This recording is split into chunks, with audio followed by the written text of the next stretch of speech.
Before we dive into today's episode, I want to tell you about something really exciting coming up.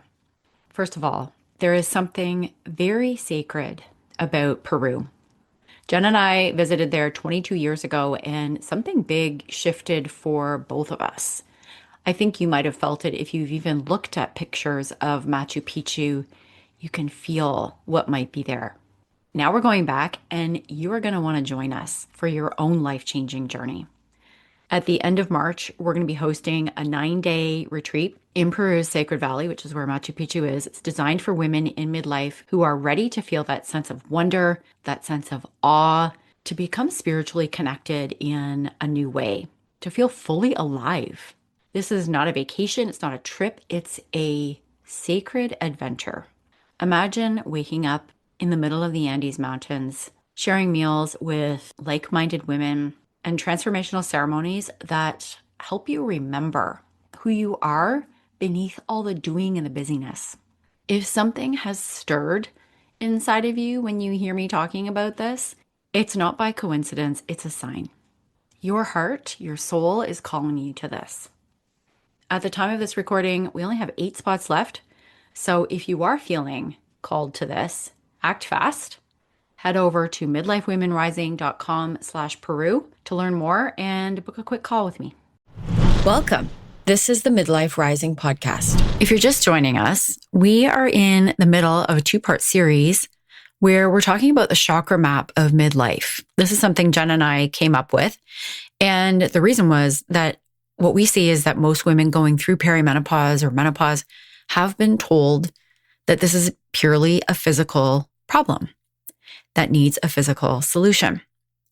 And so they try supplement after supplement, maybe hormone replacement therapy, hoping that one of those things is finally going to give them their energy back or get them back to being themselves. Or the other thing we see is that they just sort of grit their teeth and try to push through thinking this is just what happens at my age. But here's the truth. Your body is a system. It's an emotional, spiritual, and physical system. And when you treat only the physical symptoms, you're only addressing 1/3 of what's actually happening. So in part 1, last week, we talked through the first 3 chakras and how imbalances in these particular energy centers show up, how they manifest. And today we're going to dive into the upper chakras and how they're connected to some of the most frustrating perimenopause symptoms that you might be experiencing. So if we've got you curious, then stay tuned. You're a woman over 40 who spent your life being the one who holds it all together. But now your body's changing and your soul is done pretending everything is fine. Welcome to Midlife Rising. We're your hosts, Sherry and Jen, twin sisters and modern medicine women, here to help you rewire your stress response, balance your hormones, and reclaim your feminine power. Every episode is a rebellion against the rules you never agreed to and a return to yourself. Join us where midlife isn't a crisis, it's a catalyst. So if you were here for part 1, welcome back. I hope you've been sitting with what we covered about the root, sacral, and solar plexus chakras. Because what we're covering today is going to complete the picture. So if you haven't listened to part 1 yet, I encourage you to go back and start there, because if you do that, what we talk about today is going to make so much more sense.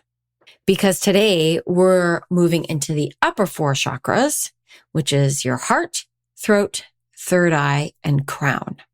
And this is where things get really interesting. Because while the lower 3 chakras are about your foundation, your creativity, and your personal power, the upper ones are about connection. Not just connection to others, but connection to your voice and your truth and your intuition. And the crown is your connection to something bigger than yourself. So let's get into it, Cher.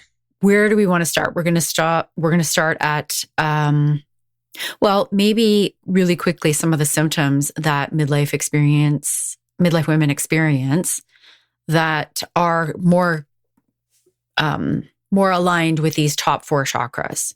I'm thinking things like feeling disconnected from the people around them. Maybe that disconnected isn't the word. That losing that sense of not just belonging, because we talked about that as foundational, but feeling disconnected in your relationships. Yeah. Yeah. And then there's losing your voice. I see this happening all the time, actually, like laryngitis, losing your voice. Oh, literally losing their voice. Yeah. It's not, so that I wouldn't say is specifically a perimenopausal thing. It's not necessarily related to menopause, but if you're getting a lot of respiratory or like those types of illnesses like colds and flus and or losing your voice, that is a sign that something is going on with the throat chakra. With the throat chakra. I'm trying to think of the word for throat. There's a perimenopause moment. That one's all about trusting. That's trusting life to support you, but it's also related to not being able to speak your truth or being authentic. And sometimes when women hit midlife, they start to lose their confidence, especially at work. And then that stops you from wanting to speak up, or you get a little bit of anxiety from speaking up. Yeah. And then there's also like the brain fog, which we hear from so many people, like memory loss and walking into a room, forgetting why you were there. Yeah. I just had a moment just now, not being able to think of the word throat chakra. Happens yep. Still happens. And then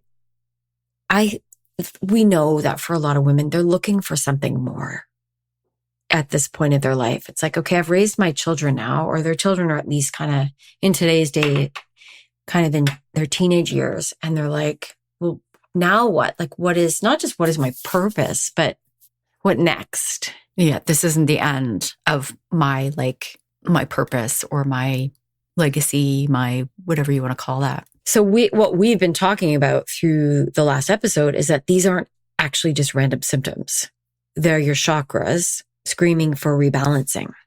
So if any of these symptoms resonate with you, then what we're going to share is going to help you understand why, and more importantly, what to do about it. So let's go to the heart chakra, Cher. I think the heart chakra is probably one of the easiest for people to understand. It's all about the heart. It's about love. It's about compassion. It's about forgiveness.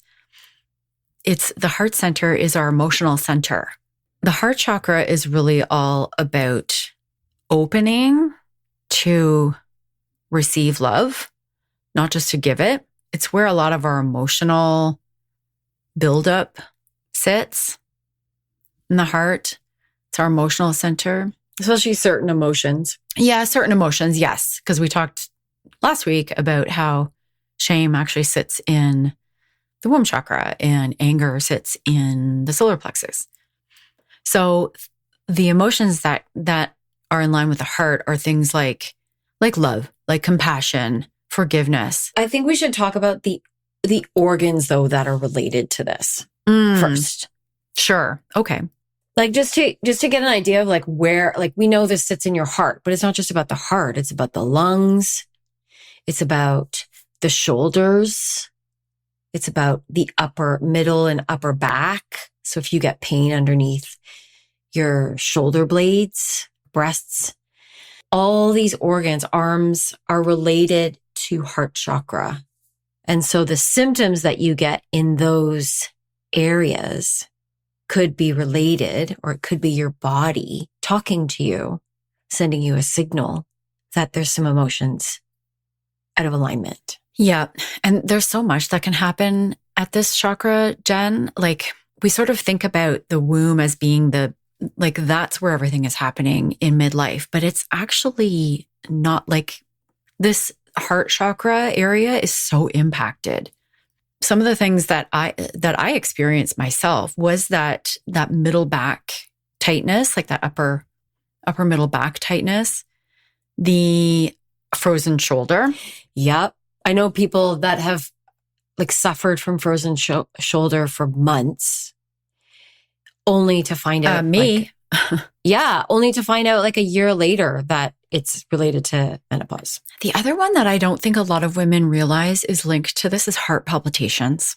So the pounding heart, I know I know a lot of women who have experienced this and they go to their doctor and the doctor does not connect it.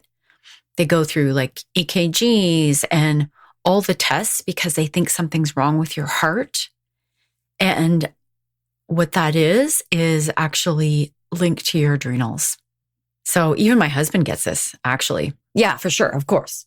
But for women in midlife, the heart palpitations come because your cortisol levels are out of whack. Like you don't have estrogen and progesterone protecting you from your cortisol anymore. So the spikes. So now all the stress that you've been carrying throughout your whole life now becomes unbearable. And you get the heart palpitations, or you feel more stressed. You feel anxiety. And also going back to what we were talking about earlier, the immune system. So a lot of your lymph nodes are located in this chakra, the lungs, so respiratory issues, flu,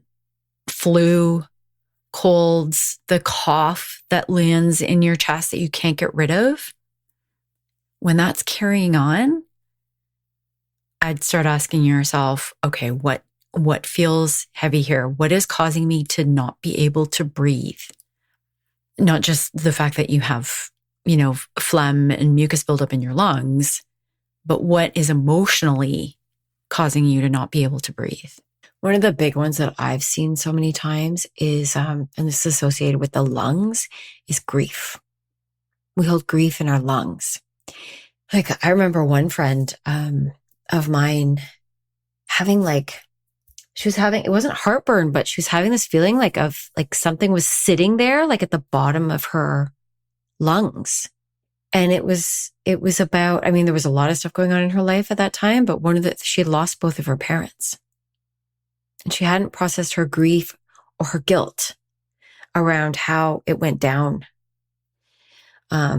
So grief comes up a lot, even if you're just holding on to grief for your youth or the life that you wish you'd had. And now you're coming to terms with, oh my God, I'm in the second half of my life and this isn't what I wanted. Yeah. And then Jen, there's also grief around the kids leaving, like the empty nest, or even just the thought of that. Or for the women who don't have kids, there's grief around that. Wanting kids, this is like the end of the line. So this is when you finally, like when this is the point at which you realize, oh, this is never going to happen. So there can be grief for both mothers and non-mothers around children not being in the house anymore or not ever having been there in the first place. So here the opportunity is to think about what organs are, like if you're feeling those kinds of symptoms, to think about the organs that are there and what emotions might be coming up and allow yourself to feel those emotions. Jen, can we go back to the breasts for a minute? Because this is one that is so, like, we know how prevalent breast cancer is. And this is part of the heart chakra. And that's when it arises, is after menopause.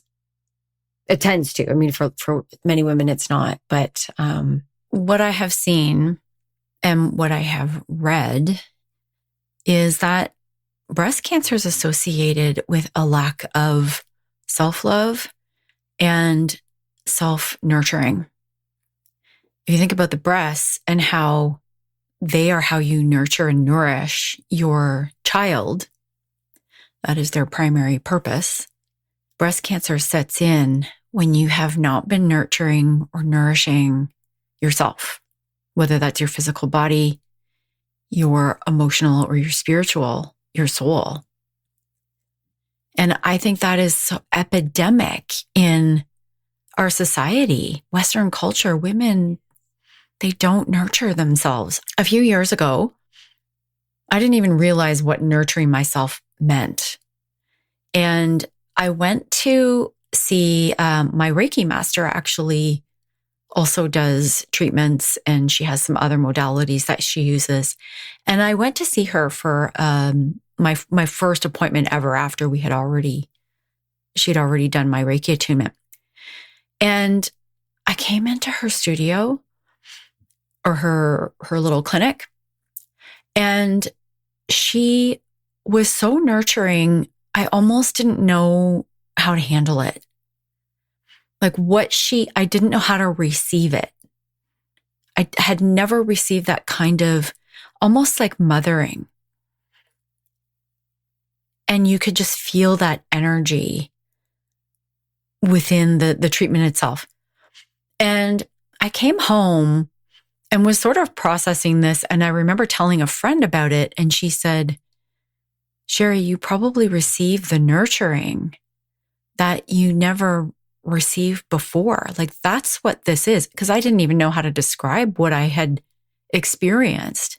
I had never felt that way before, or maybe just in a very long time.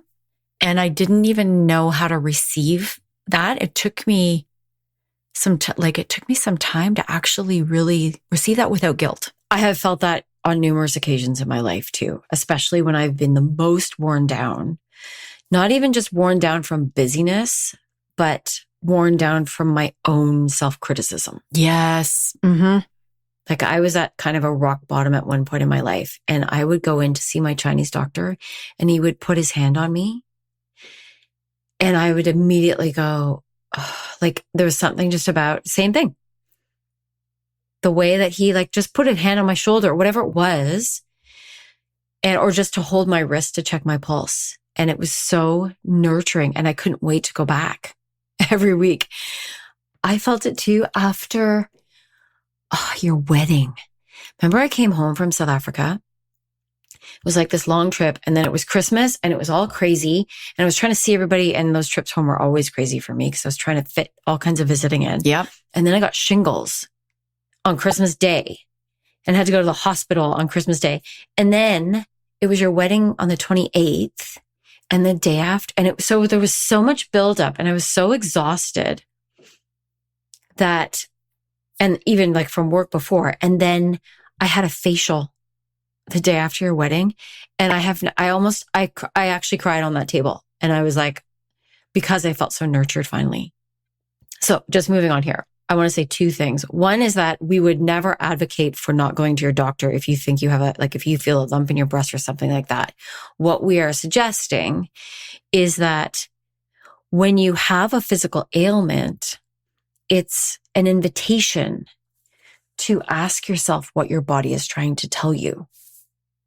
And when you start to release the emotions, it can support all the physical things that you're doing, so they are more effective. Yep.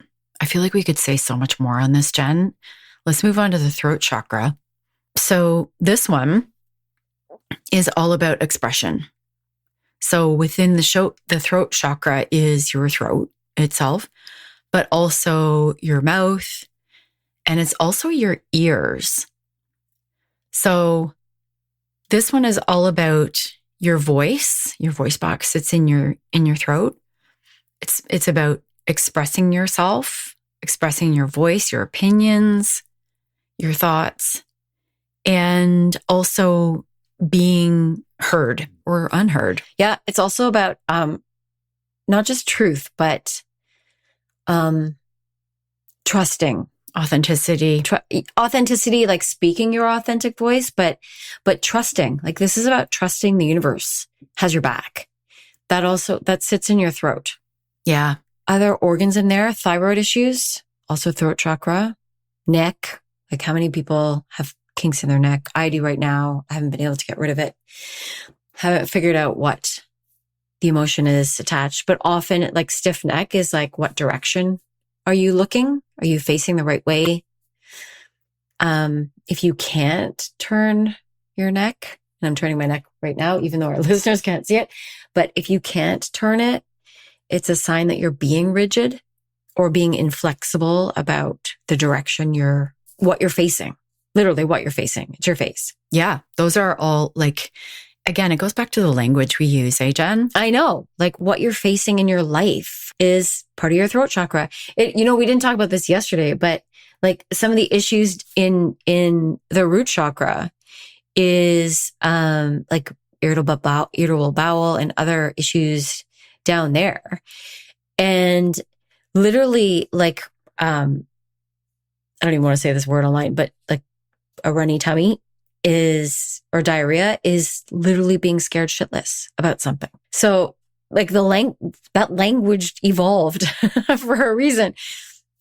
So cause those kinds of issues are like, you can't stomach, like you're trying to, there's so much fear coming that's being released from you. So anyway, back to the throat. Sorry, that two chakras that we shouldn't be talking about in the same paragraph. Well, and some of let's just talk about the language that comes up for the throat chakra. There's the, you and I have talked about cold sores because we both get cold sores. And that's about, what are you beating yourself up about? What did you say that you regret? What have you not done that you're beating yourself up about something? And it literally looks like you've been beaten up when you have a cold sore. That's true. And that's also about a fear of being intimate, or you literally don't want someone to kiss you or to come near you. Yes. So, and yeah, most people or many people might not want to if you've got a cold sore. So it physically keeps people away. Right. But it's just, we're sort of showing you how language can give you a clue as to what's going on emotionally. Even, canker sores. What are you biting your tongue about? What are you not expressing? Teeth issues here too. Tongue. I do find that for midlife women, this is the period of time when you start to find your voice. Mm-hmm. Like the hormonal shift, the drop in estrogen, the drop in oxytocin, the nurturing hormones allows that part of you to rise that maybe begins to speak your truth. And when you don't, it becomes a problem. That throat chakra gets blocked. Becomes even more of a problem. I was going to say, Mindy Peltz talks about this, about how when you turn 13 or 12, like when you go into puberty, your brain starts to, like girls' brains start to think in a more relational fashion. So, boys will continue to, like if you ask kids what they want to eat. This was a study that was done. They asked boys and girls what they want to eat when they were 10 and then when they were in puberty. And before they hit puberty, the girls and the boys did both the same thing. I want to eat candy right now, or whatever it was.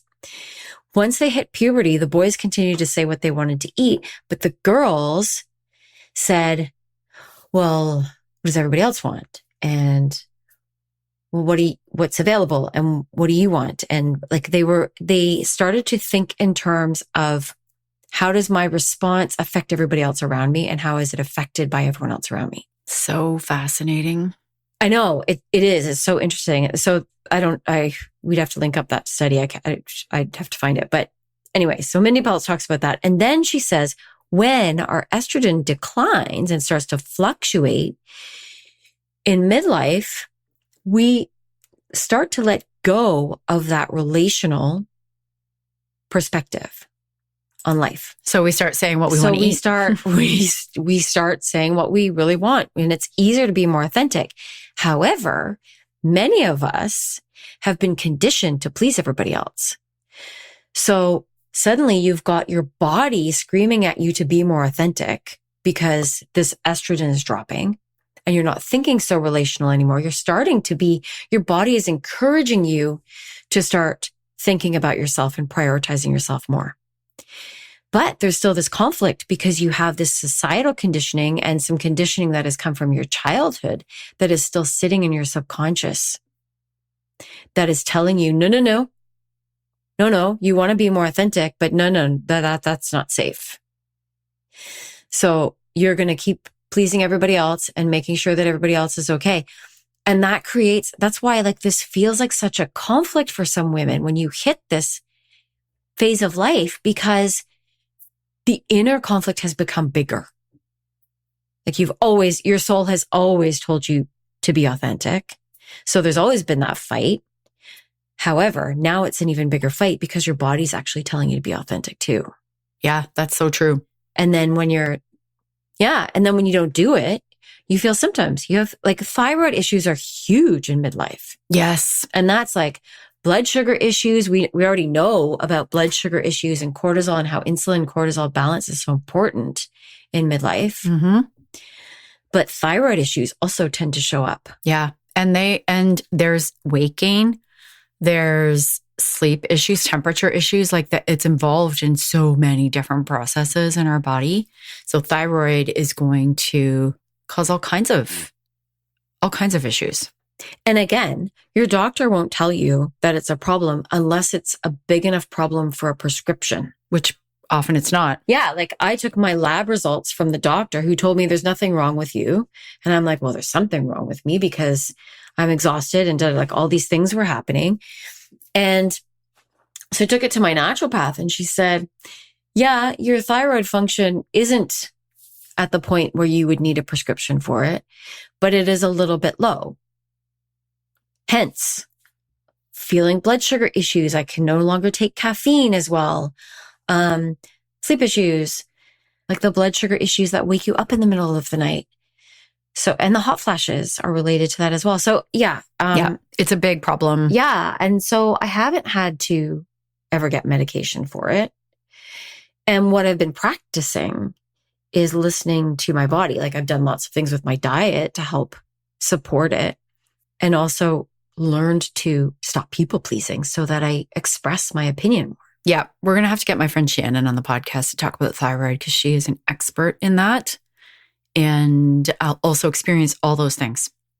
And that's so many women actually do. Like they have to go they have to bring their lab results to a naturopath to get their naturopath to say, yes, these results are low, because the standards in the Western medical system are not low enough. Yeah. I think the last thing I want to say about that one is like some of this stems from a fear of being too much, like taking up too much space. I'm too much. I want to be low maintenance. I want to be easy. I don't want to be too overbearing, which is what we're told to be as women. Or as girls, we're told to be kind and don't take up too much space and be a good girl and da da da. So those kinds of things that you've been programmed in childhood are going to come out now, this fear of being too much. Women or girls were taught to be small. Men were taught to be big. Generally. Not everyone, but yes, many. Yeah. Well, yes, in general. Like women are supposed to have smaller bodies. Men are supposed to expand their bodies. It's supposed to get big. Physically, emotionally, spiritually, all of it. Women are taught to shrink. Men are taught to expand. Because I'm trying to unlearn all of that. Okay, next one. So third eye share, we know this, is about intuition, clarity, wisdom, and think about it, clarity. We see clearly with our eyes. So it's called the third eye for the reason. The third eye sits in sort of not quite in the middle of the forehead, but in between your eyebrows. And so it is related to organs in around your eyes, your brain. So symptoms, well, the biggest symptom around this one in midlife is brain fog. Yeah. Brain fog, overthinking. I hear that one a lot. Overthinking. It doesn't matter who I'm talking to. If they're midlife women, they complain about overthinking and ruminating. Every single one, doesn't matter what room I'm in. They talk about ruminating.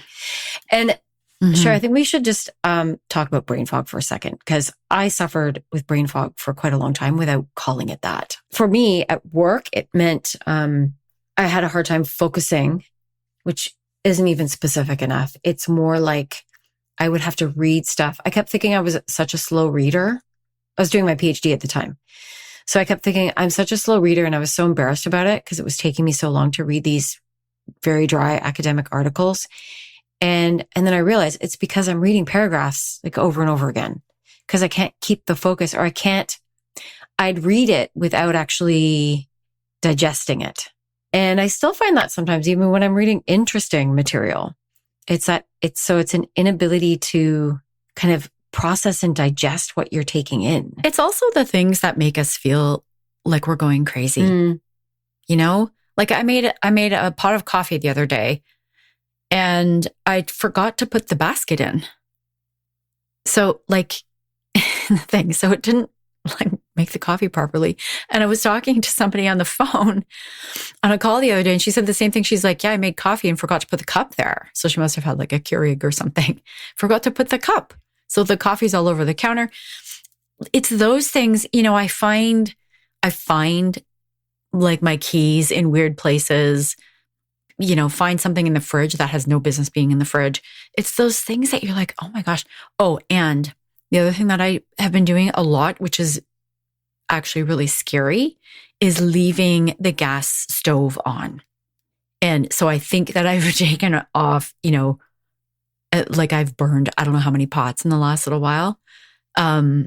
Because I think I've turned it off and I haven't. And so it's these, like, I'm like, oh my gosh, like, am I heading towards dementia? Like, what is going on? Why am I I'm not sharp. I'm doing these like silly things that make me feel like I don't know what's going on. That's all related to the third eye. Oh, I know. And it gets so embarrassing too. Like when you forget something, when you forget people, like I used to be so good with names and faces and I'm not as good at that anymore. And I forget like things like, even when I'm talking to somebody, I'll forget, a conversation that we had already had. And I'll be like, what is wrong with me? And so, yeah, these are all related. That's probably the biggest complaint for midlife women. And this, just to kind of touch on where this kind of blockage of the third eye comes from, is our continuous, this one's also about trust. Like it's this continuous not trusting our intuition, being disconnected from what we know to be true and ignoring our intuition in favor of analytics, what somebody else's opinion is. This is where all this stuff comes up, the people pleasing, the overthinking, the overanalyzing. That is so important. Like a lot of people say they're not intuitive or they've lost touch with their intuition. And part of that is because we're so busy that we lose touch with our intuition. But what you're saying is so important in that it's that we override it for so long. Yeah. We don't trust it anymore. That we don't trust it anymore. So we don't listen to it. And that's when it becomes quiet because we've been overriding it. And I can think of so many times when I'll do something and go, I knew I shouldn't have done that. I knew I shouldn't have gone to that, or I knew I shouldn't have, whatever, and hadn't listened. And now I listen to it. But when I was younger, I didn't listen to it because I'd just be on a mission to get something done. So the last one, crown chakra. Do you want to do this one, Jen? Yeah, I love this one because in a meditation, it feels so good to connect your crown chakra with spirit and to just imagine light pouring in your crown chakra. So it's one of my favorites. It is all about connection to spirit, to meaning of life, purpose, and connection to nature. Nature is spirit. Like nature is the divine. Oh, yes. I hadn't thought about it that way, but absolutely. Which is also an epidemic in our world, our disconnection from nature. Like, think of how many people are sitting up in their condos in the city and barely touch a blade of grass. Like we're disconnected from our food sources. We have no idea where our food comes from. I didn't even know, the first time I saw Brussels sprouts on a stem, I was like, oh, that's how they grow? Like we have no idea what our food looks like when it's growing out of the ground.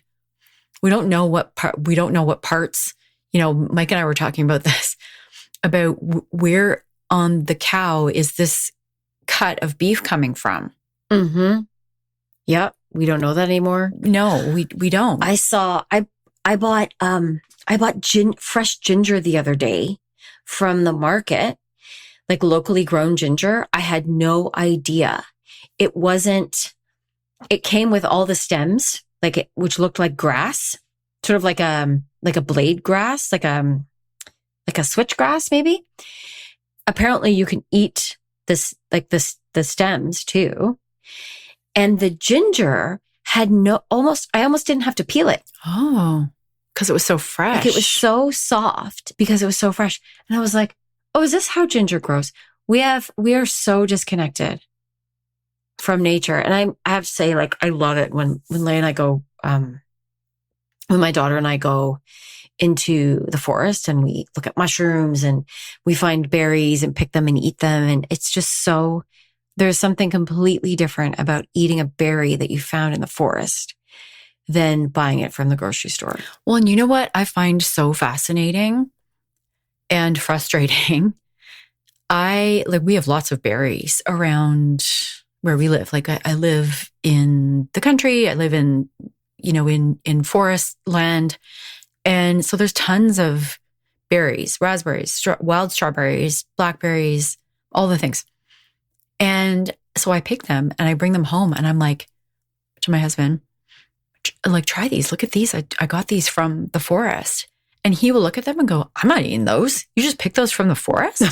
That is so sad. I know, as though there's something better about cultivated berries that grow in a field and they're sprayed with pesticides and all the things. Those are somehow better. And I'm training him. he lives with me, so he's got to put up with this. But it always shocks me that he's sort of like, oh, well, I don't know where that came from. So it's almost like he doesn't trust it. Okay. Anyway, on with the crown chakra. So the symptoms here are more spiritual, naturally. Like it's about, I like this, existential anxiety. This can feel like a low grade feeling of anxiety without knowing what it is. There's actually a physical reason for that as well. If you're low on magnesium and your progesterone is low, which often happens in perimenopause, menopause, that can cause that low grade anxiety. And we'll take supplements, but then it's still there. So it's a perfect example of where there's a physical path, and yet it might not resolve itself with supplements. Or it comes back. Like I have a supplement I take for like a calming supplement, which is it's GABA, which is what you need progesterone in your body to make GABA, and GABA helps calm cortisol. And I'll take GABA, but it doesn't fix it. I'd have to keep, I don't take it every day. I take it when I feel I know I've had kind of an anxious day but you always have to take it. It's not that the supplement resolves it. It's a Band-Aid. Mm-hmm. Yeah. So the better solution would be to actually resolve my anxiety, which I'm doing, of course. The other symptoms for this one are that like the feeling of not knowing what to do next. Like there's some people are retiring already around this age. They don't know what's next, or they feel like it's time to bring their career to a close, but they don't know what to do next. So they continue to just do it and just say, okay, well, I'll just do it for a couple more years. And so it's like a loss of direction, or even just spiritual fatigue, like fatigue from being misaligned from what your soul truly wants, which also comes from people pleasing and all the relational stuff we've had to do throughout our life. It's linked to your intuition too. I mean, your intuition is telling you what your soul wants you to do, and we ignore that, and it makes us feel unfulfilled. Yeah. So the opportunity for this one is to really just surrender control and allow yourself to ponder those, like give yourself the space to ponder those questions. What is next? What do I really want? Not what everybody else wants. So wrapping this up, We've just walked through today 4 chakras. Last week, we walked through 3.